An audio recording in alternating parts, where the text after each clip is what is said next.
Hello and welcome to the channel of JK Academy where we learn with fun.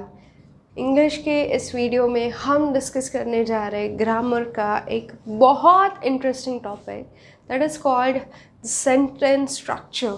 There are three particular types of different sentences which we need to require for the curriculum of our exams.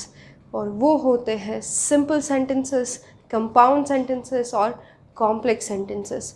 अलग अलग type के sentence कैसे form होते हैं, कैसे use होते हैं, वो समझने के लिए हमें थोड़ा बेसिक्स रिकॉल करना ज़रूरी है. तो simple, complex and compound begin करने से पहले I would like to revise first two topics of grammar which you have learned already in the lower standards. और वो दो टॉपिक्स है the types of verbs and the type of clauses. ये verbs और clauses के कुछ types है. अगर वो हम समझ ले तो simple, complex, compound की जो study है वो बहुत easy हो सकती है. Now, let us start with the verbs. As you can focus on the screen that verbs जो है यहाँ पे दो टाइप के होते हैं, finite verb and non-finite verb. Let me remind you, verbs are the words which we call as action words or state words. जो हमारा state of being या फिर कोई action दिखाते हैं, वैसे words को हम क्या बोलते हैं? Verbs बोलते हैं. एंड इंग्लिश में वर्ब्स जो है वो दो तरह के होते हैं. एक वर्ब्स होते हैं फाइनाइट वर्ब्स और दूसरे जो होते हैं नॉन फाइनाइट होता है. फाइनाइट मीन्स कंप्लीट, जो अपने आप में कंप्लीट है, which does not require the help of the others, उसे हम बोलते हैं फाइनाइट वर्ब.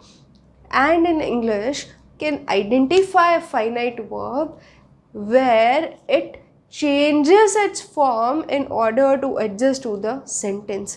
कैसे form change करता है? As per the requirement of tense and the subject of the sentence. Sentence जब भी हम शुरू करते हैं, it follows a sequence subject plus verb plus the object or the complement.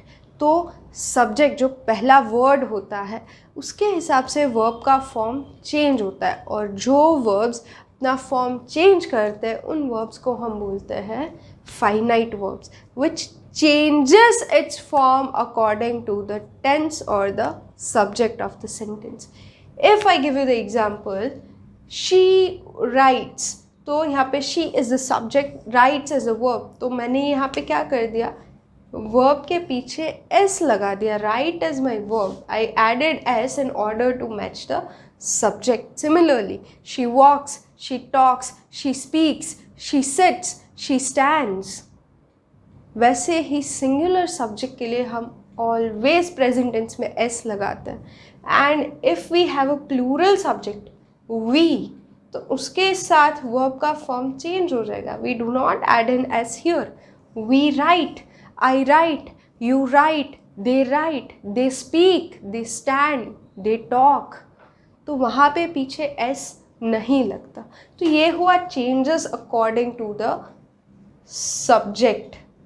दूसरे जो चेंजेस होता है which you can see here, they are changes according to the tense, present and past. Based on the tense verb form change the type. Write becomes wrote in the past and say becomes said in the past. So in a manner, according to the tense of the sentence, when the verb changes its form, that verb will be called the finite verb, and it has different forms. Two things you need to remember: finite verb, they change itself as per the tense and the subject of the sentence in this manner. In comparison, जो non finite होते हैं, जो complete नहीं होते, वो अपना form कभी change नहीं करते. Instead they use a helping verb with a non finite verb. And helping verbs are the modal auxiliaries. If I give you the example, I am writing a book, तो writing is my non finite verb. Writing का कभी form change नहीं होता. Writing always stays as writing in all the 3 tenses, present, past and future. But उसके साथ जो helping verb है, I am writing, am is the helping verb. I was writing, was is the helping verb. I will be writing, will be is the helping verb. तो वो helping verb अपना form change करते हैं क्योंकि वो finite verbs होते हैं. पर जो नॉन फाइनाइट वर्ब होते हैं, राइटिंग, ing वाले जितने भी वर्ब्स होते हैं, वो कभी अपना फॉर्म चेंज नहीं करते. So non finite they do not change according to tense और the subject. Instead they require a helping verb to be complete, right? And 3 types के non-finite verbs होते हैं इंग्लिश में. फर्स्ट आर द gerunds, जैसे मैंने बोला ing वाले verbs. Second type के होते हैं infinitives. Infinitives मतलब those verbs which start with to write, to speak, to stand. I need you to write a letter for me. To write a letter. So to write is an infinitive, right? And infinitive का form क्या होता है? To plus the V1 form of the verb. V1 मतलब base form. To write, to speak, to stand, to sit, to talk, to speak. सारे क्या होते हैं? Infinitives होते हैं क्योंकि आगे क्या लगा दिया? To लगा दिया. Again they require the helping verb to be complete. फिर आता है पार्टिसिपल्स. पार्टिसिपल्स जो है देयर ऑफ 2 टाइप्स. एक तो प्रेजेंट पार्टिसिपल्स मतलब ing वाले फॉर्म्स होता है. दूसरा होता है पास्ट पार्टिसिपल जो V3 फॉर्म होता है. As you can see here, written, said. तो ऐसे जो थर्ड फॉर्म होते हैं वर्ब के, उन्हें हम पास्ट पार्टिसिपल्स बोलते हैं. And past participles they are also non finite verb because you can not use them alone. You will need to use a helping verb. I have written, I have spoken, right? In similar manner, you use the V3 form of the verb. She has completed, right? वैसे तो participles, infinitives and gerunds, they are a part of the non-finite team. And finite verbs जो होते हैं, they always change their form according to tense and subject. Non finite है वो ऐसा कभी नहीं करते. 3 टाइप के नॉन फाइनाइट, जेरेंस, इन्फिनिटिव्स, पार्टिसिपल्स, ing, 2 वाले verbs and the V3 forms of verb. उन तीनों को हम नॉन फाइनाइट कंसीडर करते हैं. तो ये हुआ वर्ब का part. It will help you to understand the sentence structure. अभी आपको वर्ब फॉर्म्स तो समझ आ गए हैं. Now let us move on to the second part which is very important. That is a clause. बचपन में हमने पढ़ा था phrases and clauses करके कुछ होता है. दोनों क्या होता है? ग्रुप ऑफ वर्ड्स, पर वो सेंटेंस नहीं होता. सिर्फ ग्रुप ऑफ वर्ड्स है, इतना हमें पता था. मीनिंग क्या है, डिफरेंस क्या है, नो आइडिया. बस ग्रुप ऑफ वर्ड्स है, उसे हम क्लॉज बोलते हैं. That is not true actually. A sentence is a group of word, a phrase is a group of words and a clause is a group of words. Then what is the difference between them? Let us look at an example here. सी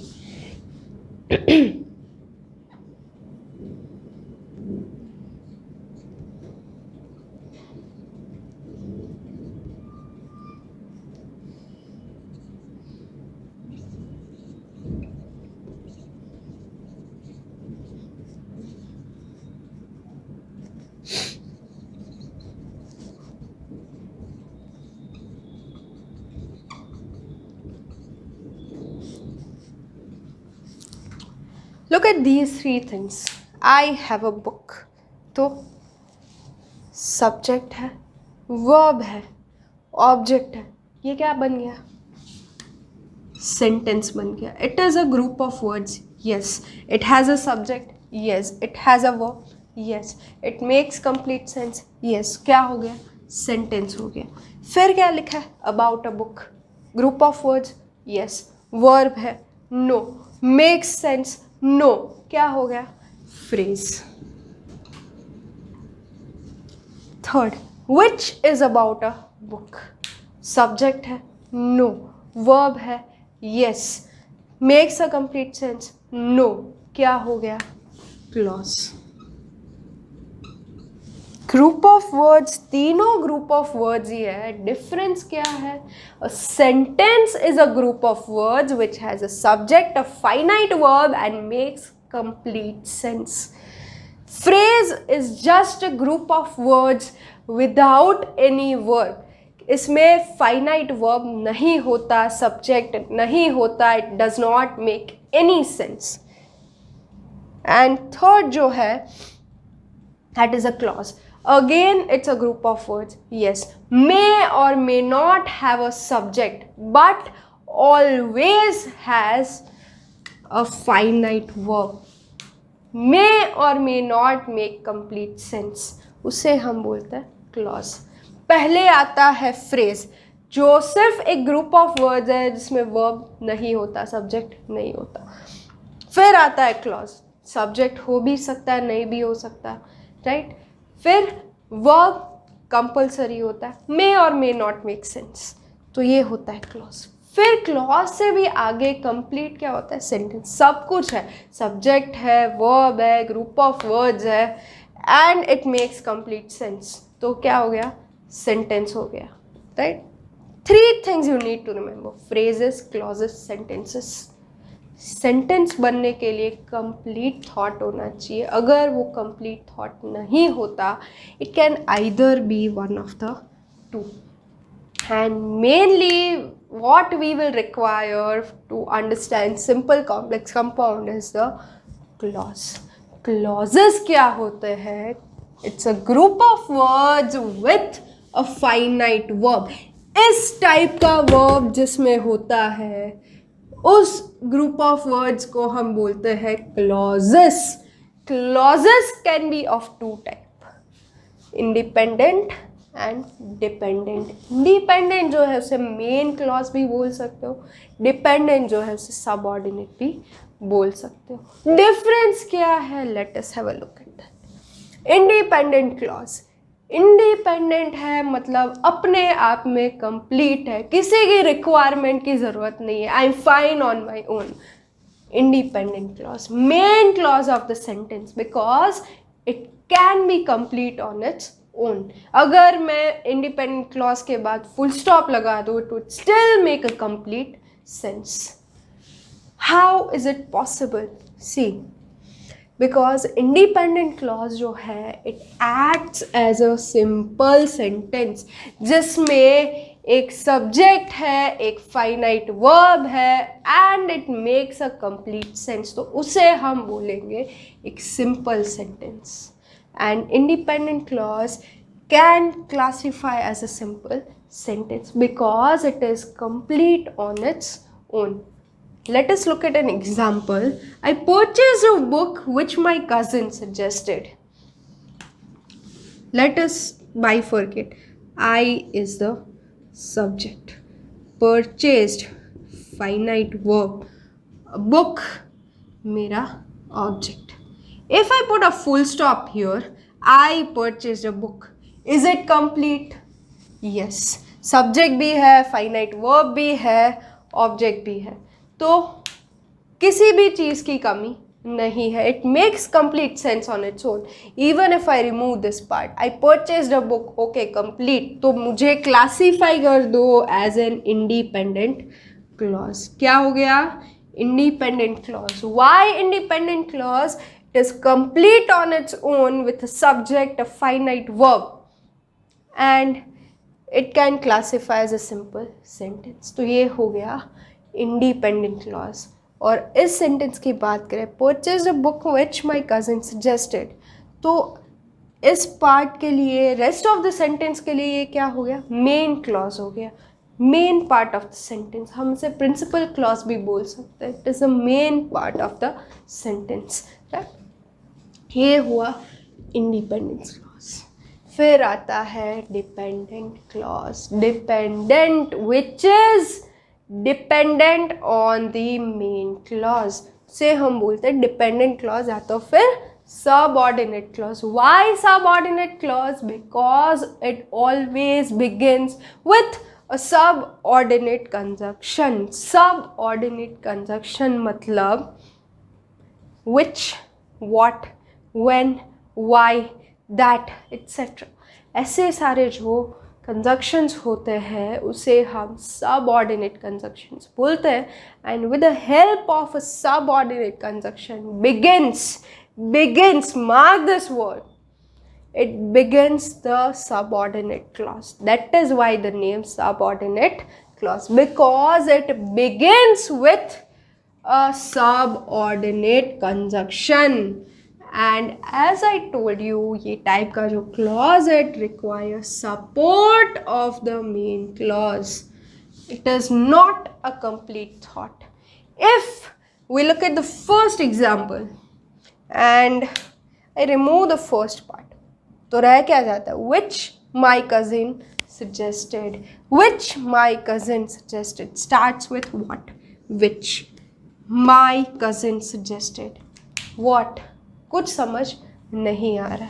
यहाँ पे verb तो है, finite verb तो है, पर complete thought नहीं है. And when group of words with a finite verb does not make a complete thought, that time it becomes a subordinate clause or the dependent clause, because it is dependent on the main clause of the sentence. So dependent clause requires the support of the main clause to be complete. It is only a part of the sentence, not a complete sentence. It is not a complete thought, and it always begins with a subordinate conjunction. That is why the name subordinate clause. Example, lady who's wearing a blue dress is my aunt. So if I talk about lady, कौन सी lady भाई? Who is wearing a blue dress? तो इतना part अगर मैं consider करती हूँ, who is wearing a blue dress? Who is the subordinate conjunction? Is क्या है? Finite verb, wearing a blue dress. But ये group of words with a finite verb does not make a complete thought, and when it does not make a complete thought, it is only a subordinate clause, right? Because it cannot stand on its own, it is dependent on the main clause. ऐसे type के clauses को हम बोलते हैं subordinate clauses. अभी आपको independent clause, dependent clause अगर समझ आता है तो ही आप सिंपल कॉम्प्लेक्स कंपाउंड समझ पाओगे, because it is all about clauses. I told you sentence जो है वो थर्ड कैटेगरी है. फर्स्ट कैटेगरी क्या है? सिर्फ फ्रेज हो सकता है, सिर्फ ग्रुप ऑफ वर्ड्स हो सकता है, भाई इसमें कोई सेंस नहीं. फिर क्लॉज होता है, मे और मे नॉट मेक सेंस. अगर if it makes sense it can be a simple sentence, if it does not make sense it is just a part of the sentence. So what kind of clauses determine the type of a sentence?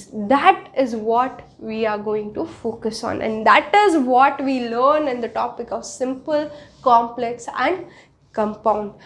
I hope you have understood the basics, and if you guys want, you can note it down in your books just for a revision purpose. I'll show you on the screen.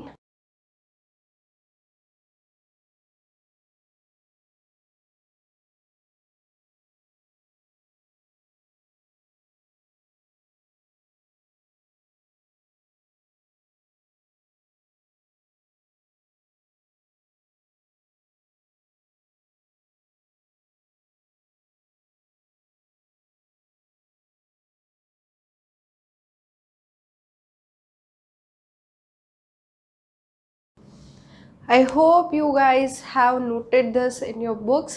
Now हम मिलते हैं अपने next video में जहाँ पे हम discuss करेंगे the structure of simple, complex and compound sentences. I hope you have understood the basics. Keep learning. Thank you very much.